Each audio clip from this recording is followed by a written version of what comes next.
नाली शाढ़ी भाउज को टेकी नहीं गला पुलिस। स्वामी दादन खटिबाकू विदेश जाइथिले। भाउज किंतु फेसबुक रु गोटे प्रेमिक को पटई देइथिले। आ से फेसबुक प्रेमिक सह वीडियो कॉल रे सबु किछि करूथिले। किंतु आज वीडियो कॉल रे भाउज थिबा बेले स्वामी सबु किछि देखि देले। दर्शक बंधु होचंती सही नाली शाढ़ी पिंधा भाउज जांको ना हेउची किरण, जे कि पूर्वरु जगवान कुसुमा नामक जड़े युवक को विवाह करते। जगवान जड़े दिन मजुरिया थिले, अधिक पाठ पढ़ी नथिले, किंतु छंद कपट तांको मन रे किछि नथिला। किरण रो हाथ धरी विवाह करते। किरण को बाहा हेई निज पाखरे रखिथिले। आउ विदेश जाई दादन खटी 2 पैसा रोजगार करी से टंका स्त्री को पठाउथिले।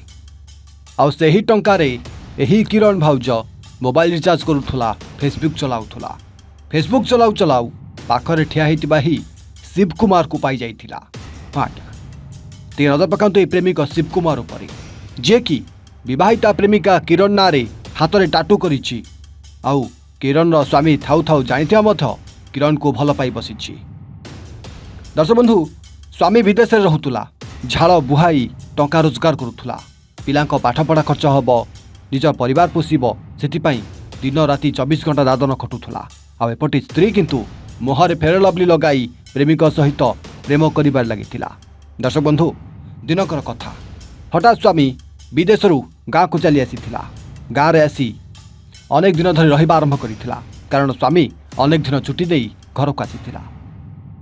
किंतु स्वामी घरे थिबा बेले किरण आ प्रेमिक सहित कथा ही पारि नथिला। ना प्रेमिक को देखा करि पारिथिला, ना प्रेमिक को वीडियो कॉल करि पारिथिला, ना प्रेमिक सहित प्रेम करिवार सुजोग पाइथिला। जा फल धीरे धीरे स्त्री किरण रो हरकत स्वामी को संधर पकाई देथिला। स्वामी जानि पारिथिला कि ता स्त्री गोटे आउ जनक प्रेम रे पड़ी जाइछि। ताकु नै स्वामी किछि न जानला भली अभिनय करुथुला। कि दर्शक बंधु राति रे स्वामी सोइथुवा बेले हठात देखिला बेलकू पाखरे किरण नथिला। कुआडे गला बोली जाई देखिला बेलकू आउ गोटे रूम रे एही स्त्री किरण तार प्रेमिक शिव कुमार को वीडियो कॉल करुथुला। जाफल दर्शक बंधु ता जानिला परे स्वामीर पातळ जेमिति माटी खसी जाइथिला, कारण तार से सबु किछि हरई बसिथिला। जेतेबेले दर्शक बंधु राति रे स्वामी किछि न कहि सोई जाइथिला। सकाळ पहिला बेलकू दुई जन भितरे एही प्रेमिक को नै आ प्रेम संपर्क को नै स्वामी स्त्री भितरे झगड़ा हिथिला। कि दर्शक बंधु सेठी स्वामी जेतेबेले स्त्री को तागिद करथिला, स्त्री किरण किंतु ता प्रेमिक को सबु किछि कथा जणाई देथिला। बास से दिन राति हेइथिला, किरण तार प्रेमिक शिव कुमार को घर को डाकिथिला। किरण आ तार प्रेमिक शिव कुमार मिसिले स्वामीटा को घर भीतर छटपट करी मारिदेले। सकाळ पाहिथिला, स्वामीर मल्ला देह घर भीतर पड़िथिला।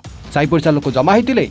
आ टिके देखंतु सेही स्त्री किरण जे राति रे स्वामी को मारिथिला, सीए गाँ लोकଙ୍କ आगरे मुंड पिटी कांदिथिला। मो स्वामी राति रे सोइथिले, सकाळ पहिला बेलको मरिगले बोली चित्कार करिथिला। गाँ लोक मध्य कांदी पकाइथिले। पुलिस मध्य जानि पारि नथिला कि जेतेबेले पोस्टमार्टम रिपोर्ट बाहरिथिला सेतेबेले जणा पड़िथिला कि स्वामीर कोनोसी अकाल मृत्यु होई नथिला, बरं ताकू मारि दिया जाइथिला। स्वामी को तंटी चिपी हत्या कर जाइथिला। दर्शक बंधु जेतेबेले पुलिस संदेह करी स्त्री किरण को उठाई नैथिला, पचरा उचरा करिथिला, शेषरे गोटे प्रेम कहानी सामना को आसीथिला। आ ए प्रेमिक शिव कुमार मध्य पुलिस हाथ में धरा पड़िथिला। दर्शक बंधु शिव कुमार आ ए स्त्री किरण को पुलिस गिरफ्त करी कोर्ट चालाण करथिया बेले से नृशंस को कठोर कठोर दंड देबा पई गाँ लोक माने दाबी करछंती। एमती गोटे घटना को नहीं सबुआड़े चर्चा पर चर्चा लगी रही। ब्यूरो रिपोर्ट एवं ओडिया।